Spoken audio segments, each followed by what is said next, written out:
Hey guys, welcome back. Today we're going to talk about a new palette, and obviously we're going to talk about the new Anastasia Beverly Hills palette, the Soft Glam.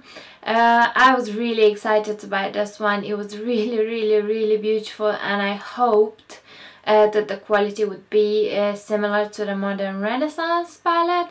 So I got it. I've tested it for a week now, and I'm ready to share with you my thoughts, guys. So if you're interested, please keep on watching. So this is how the palette looks like. It's yellow, I know, although the shadows inside have nothing to do with yellow, but it is very beautiful. It is the exact same size as previous Anastasia Beverly Hills palettes and the same texture as well. So this is how the palette looks on the inside.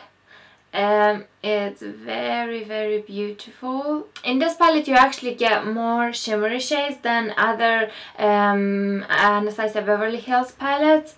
You get 5 shimmery shades, and the rest of the colors are matte. You get a black, and for those of you who were waiting for a black, here it is. This is the black in the Anastasia Beverly Hills palette, and let me go into the shadows and talk you through them. So I'm gonna start with Tempura. Tempura was in the previous palette, in the Modern Renaissance one.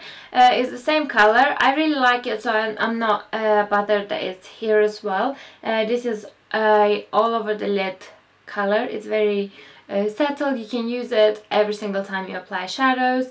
The second color is Dusky Rose. This one is the color I have on my eyes today, so on my lid, on top of my cut crease. This is a very settled, beautiful, pinky purplish shade. I've used it even at work and it works fine. It's very settled. It's not very strong, so you can use it every day. The next two shades are shimmery shades, these two. This one is called Fairy and this one is called Glistening. The Fairy one is a golden shade. It's beautiful. It applies wonderfully. It's very buttery and smooth.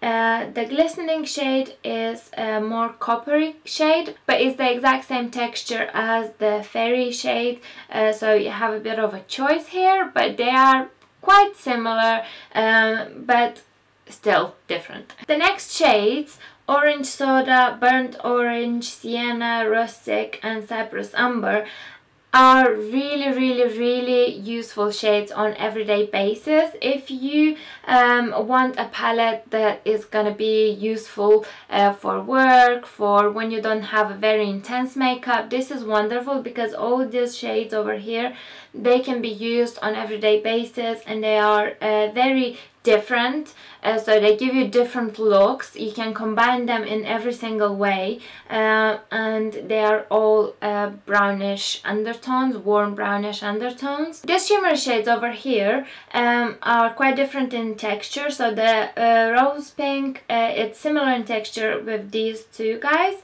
and the sultry and browns are a bit more textured, so that's something interesting, but they are very smooth as well, and I like that. The color Mulberry and Noir are the most intense shades in this palette, and they are very useful if you want to darken up your look. But overall, I am very impressed with this palette. I hoped it was gonna be similar to the Anastasia Beverly Hills Modern Renaissance one, and it is. The shadows are very smooth, very easy to blend. They don't make smudginess like other Anastasia Beverly Hills palettes used to do, and I'm talking about the Subculture palette that I didn't really like. And I really like the color selection. It is true that this palette is a bit similar to the Modern Renaissance palette. I am gonna do a comparison between the two, and I'm gonna tell you my thoughts about them, but that's gonna be in a different video because I don't want to make this video too long. But let's get into the swatches, and I will give you a closer look of my makeup as well, and I will show you the palette from up close as well.